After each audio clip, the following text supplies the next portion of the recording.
പ്രിയമുള്ളവരെ, ചാനൽ എസിലേക്ക് ഏവർക്കും സ്വാഗതം. നമ്മൾ പ്ലാസി യുദ്ധം കഴിഞ്ഞ് പിരിഞ്ഞതാണ്. പിന്നെ ഒരു ഗ്യാപ്പ് ഉണ്ടായി. കാരണം എക്സാമൊക്കെ ആയി ബന്ധപ്പെട്ടുകൊണ്ട് കുറച്ച് തിരക്കിലായിരുന്നു.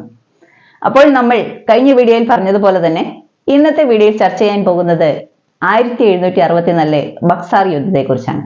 അപ്പോൾ നമുക്ക് വളരെ വേഗം ബക്സാർ വരെ ഒന്ന് പോയിട്ട് വന്നാലോ?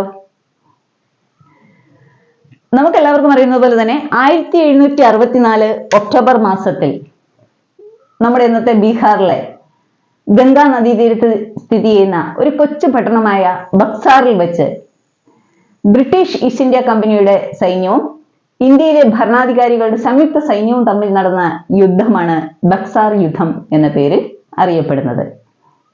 ഈ യുദ്ധത്തിൽ ബ്രിട്ടീഷ് ഈസ്റ്റ് ഇന്ത്യ കമ്പനിയെ നയിച്ചത് ഹെക്ടർ മൺറോ എന്ന് പറയുന്ന ഇംഗ്ലീഷുകാരനായിരുന്നു.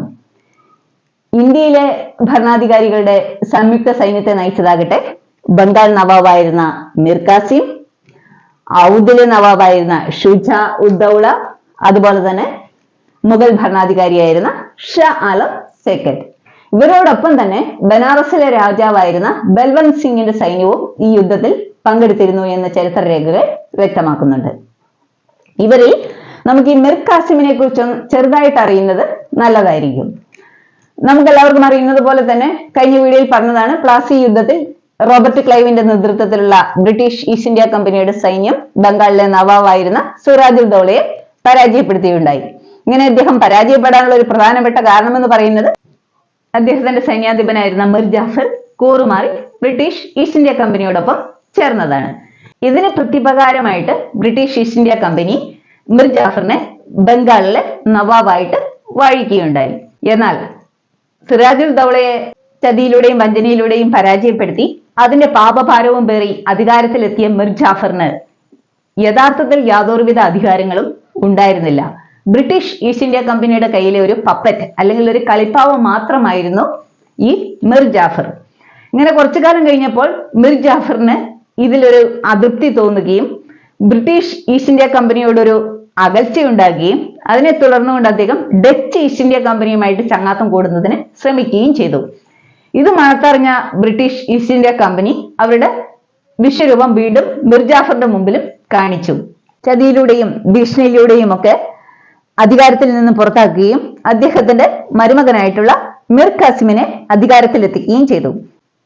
ആ മീർ കാസിമാണ് ഈ മീർ കാസിം. ഇനി നമുക്ക് ഈ ബക്സാർ യുദ്ധം ഉണ്ടാകാനുള്ള പ്രധാനപ്പെട്ട കാരണം എന്താണെന്ന് നോക്കാം. ശരിക്കും പറയുകയാണെങ്കിൽ പ്ലാസി യുദ്ധം തന്നെയായിരുന്നു ബക്സാർ യുദ്ധത്തിന്റെ ഒരു യുദ്ധ പശ്ചാത്തലം എന്ന് പറയുന്നത്. അതുകൊണ്ട് തന്നെ ബ്രിട്ടീഷ് ഈസ്റ്റ് ഇന്ത്യ കമ്പനിയുടെ ഇന്ത്യയിലെ അധികാര വ്യാപന നയവും ഇതിനെതിരെയുള്ള ഇന്ത്യൻ ഭരണാധികാരികളുടെ ചെറുത്തുനിൽപ്പുമാണ് ശരിക്കും ബക്സാർ യുദ്ധത്തിന് കാരണമായത് എന്ന് നമുക്ക് കാണാൻ സാധിക്കും.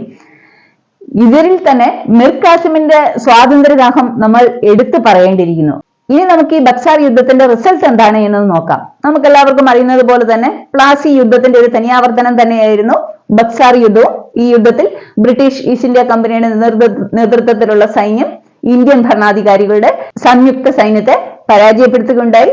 യുദ്ധമുഖത്ത് വെച്ച് തന്നെ പരാജയ ഭീതി മണത്തറിഞ്ഞ നമ്മുടെ ബംഗാൾ നവാബായ മീർ കാസിം ഒളിച്ചോടി പോവുകയുണ്ടായി.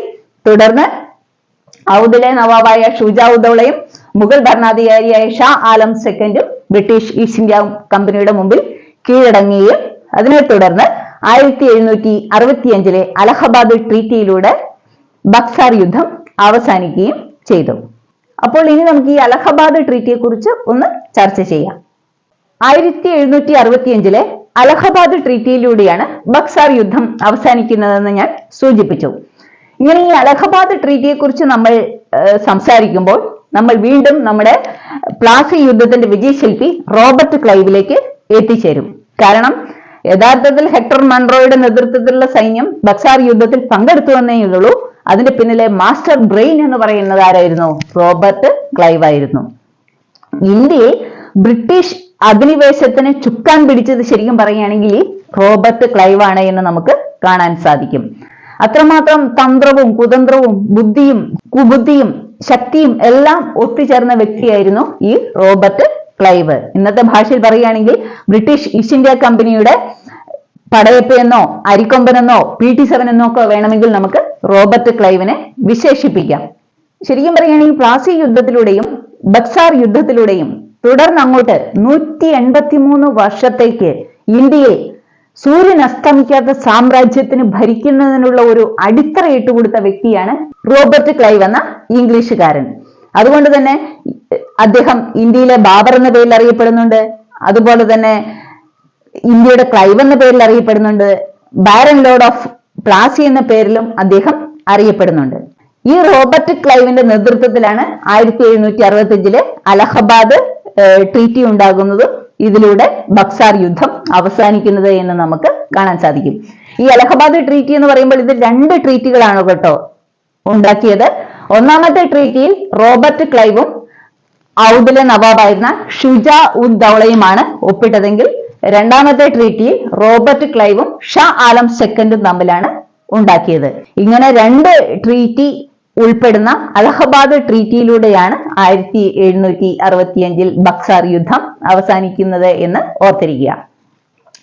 ഇനി നമുക്ക് വളരെ പെട്ടെന്ന് ഇതിന്റെ അനന്തരഫലങ്ങൾ, ബക്സാർ യുദ്ധത്തിന്റെ അനന്തരഫലങ്ങൾ എന്തെല്ലാമാണ് എന്നുകൂടി ഒന്ന് പരിശോധിക്കാം. ബക്സാർ യുദ്ധത്തിന്റെ ഒന്നാമത്തെ റിസൾട്ട് എന്ന് പറയുന്നത് അത് ഇന്ത്യയിലെ മുഗൾ സാമ്രാജ്യത്തിന്റെ അന്ത്യം കുറിച്ചു എന്നുള്ളതാണ്. ഇതിന്റെ രണ്ടാമത്തെ റിസൾട്ട് എന്ന് പറയുന്നത് ഇന്ത്യയിൽ മറാത്ത സാമ്രാജ്യത്തിന്റെ ഉദയത്തിന് ഈ യുദ്ധം കാരണമായി എന്നുള്ളതാണ്. മൂന്നാമതായിട്ട് ഇന്ത്യയിൽ ബ്രിട്ടീഷ് ഈസ്റ്റ് ഇന്ത്യ കമ്പനിയുടെ ഭരണ തുടക്കത്തിന് കാരണമായ യുദ്ധമായിരുന്നു ബക്സാർ യുദ്ധം. നാലാമതായിട്ട് ഇന്ത്യൻ ഉപഭൂഖണ്ഡത്തിന്റെ കിഴക്കു ഭാഗത്ത് ബ്രിട്ടീഷ് ഈസ്റ്റ് ഇന്ത്യ കമ്പനിയുടെ ഭരണം തുടക്കം കുറിക്കാൻ ഈ ബക്സാർ യുദ്ധം കാരണമായി. അഞ്ചാമതായിട്ട് നമ്മൾ നോക്കുകയാണെങ്കിൽ ഇന്നത്തെ ബംഗ്ലാദേശ് ഉൾപ്പെടെ പശ്ചിമ ബംഗാൾ, ബീഹാർ, ജാർഖണ്ഡ്, ഉത്തർപ്രദേശ് തുടങ്ങിയ പ്രദേശങ്ങളിലൊക്കെ തന്നെ നികുതി പിരിക്കുന്നതിനുള്ള ദിവാൻ അധികാരം ബ്രിട്ടീഷ് ഈസ്റ്റ് ഇന്ത്യ കമ്പനിയുടെ കൈകളിലേക്ക് എത്തിച്ചേരുന്നതിന് ഈ ബക്സാർ യുദ്ധം കാരണമായി എന്ന് നമുക്ക് കാണാൻ സാധിക്കും. ചുരുക്കി പറയുകയാണെങ്കിൽ പ്ലാസി യുദ്ധം ബ്രിട്ടീഷ് ഈസ്റ്റ് ഇന്ത്യ കമ്പനിക്ക് ഇന്ത്യയിലേക്കുള്ള ഒരു പ്രവേശനമാണ് ഒരുക്കി കൊടുത്തതെങ്കിൽ ബക്സാർ യുദ്ധം ഇന്ത്യയിൽ അവരുടെ ഭരണത്തിന് അടിത്തറയിട്ട് കൊടുത്തു എന്ന് നമുക്ക് പറയാൻ സാധിക്കും. അപ്പോൾ ഇത്രയുമാണ് ബക്സാർ യുദ്ധത്തിന്റെ ഒരു സംക്ഷിപ്ത രൂപം എന്ന് പറയുന്നത്. അപ്പോൾ ഇതോടുകൂടി നമ്മുടെ കോൺസ്റ്റിറ്റ്യൂഷണൽ ഡെവലപ്മെന്റ്സുമായിട്ടുള്ള അതിന്റെ ഒരു ഫസ്റ്റ് ഫേസ് അവസാനിക്കുകയാണ്. അതായത് 1600 മുതൽ 1765 വരെയുള്ള ഒരു കാലഘട്ടം.